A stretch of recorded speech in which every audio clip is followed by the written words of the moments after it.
Como sabem, este é um projeto que se iniciou com conversações com o município de Matosinhos e com o município de Vila Nova de Gaia há cerca de um ano, um pouco mais de um ano, e que, entretanto, tem vindo a ser avaliado pelos três municípios. Tem havido houve durante este período um conjunto de reuniões entre os técnicos em várias áreas, desde o lazer e o desporto, à cultura, ao ambiente, às infraestruturas, e nós consideramos que chegou o momento de formalizar aquilo que na prática já está a funcionar, mas que precisa dessa formalização para poder ser mais efetivo, nomeadamente no âmbito da reclamação justa que temos no âmbito do próximo quadro comunitário de apoio.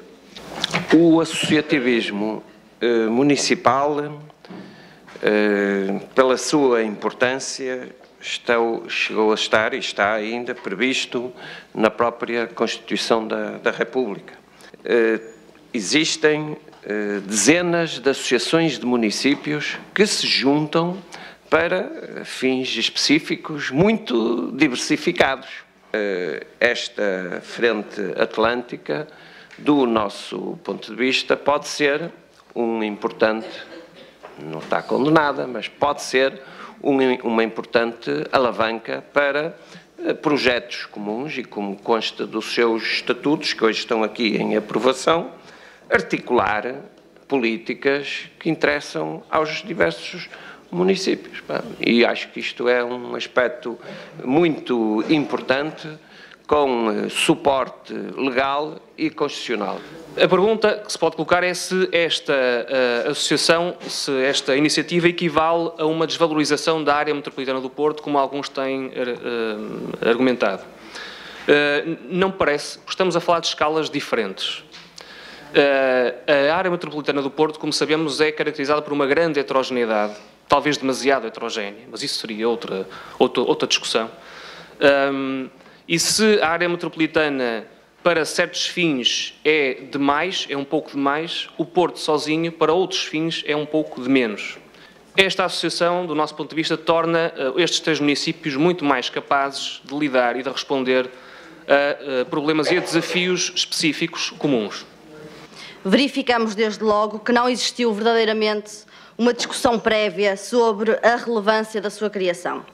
E a verdade é que, analisando o texto da proposta e os seus estatutos, compreende-se porquê.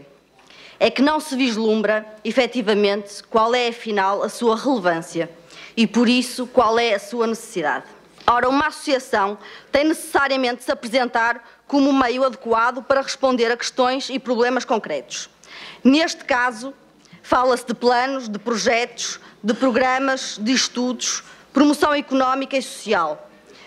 E não se concretiza rigorosamente nenhum destes aspectos em lugar nenhum. Nós somos, de uma forma geral, de acordo com todos os movimentos associativos. Mas uma coisa é o movimento associativo em si a funcionar livremente. Outra coisa é aquilo que se traz hoje a esta Assembleia Municipal. Temos a maior das dúvidas na constituição de uma pessoa coletiva de direito privado para gerir este associativismo. Um associativismo poderia ser natural em 3 municípios vizinhos, em projetos comuns. Nada contra isso. Da utilização de equipamentos, da utilização de sinergias, aliás, como está no ponto 4, digamos, com a finalidade desta associação. E eu acho que se poderiam atingir perfeitamente os objetivos que estão nesta proposta sem, digamos, a constituição desta entidade. O Partido Comunista, por razões que são próprias, entende neste momento defender um modelo centralista para o país e, portanto, compreendo que recusa este modelo como recusa qualquer outro modelo. Essa é a questão óbvia. Agora, que não diga que este assunto não foi discutido. Esta Frente Metropolitana foi apresentada há um ano atrás e, durante um ano, trabalhou-se intensamente. Houve muitas reuniões, houve de quadros, de pessoas, dos presidentes, de vereadores, sobre estas políticas e as coisas foram foram ganhando forma.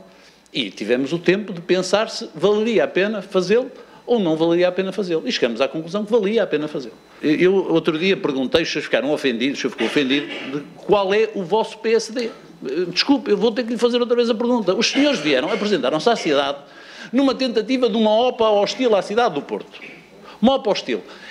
O Porto era absorvido, era assim como aquelas OPAs dos bancos. Vinham aqui, tomavam conta, faziam uma fusão, o Porto pagava a conta e ficava tudo como antes, quartel-general em Évora. Era isso que os senhores propunham. Foi isso que os senhores propuseram. Os senhores vieram e disseram que queriam uma fusão das cidades. Portanto, a única coisa que espero é um dia compreender este mistério insondável das várias tendências do PSD e do dizer um dia o contrário exatamente do que disseram na antevéspera. Os senhores propuseram uma fusão de cidades. Nós não vamos tão longe. Não vamos. Também aí estamos a cumprir o nosso programa. Aquilo que nós dissemos foi que entendíamos que as cidades, daquilo a que nós chamamos a coroa metropolitana, tinham formas de colaborar, e para isso não era preciso fusão nenhuma, não era preciso coisa nenhuma, fazer fusão nenhuma das cidades, que não a queríamos.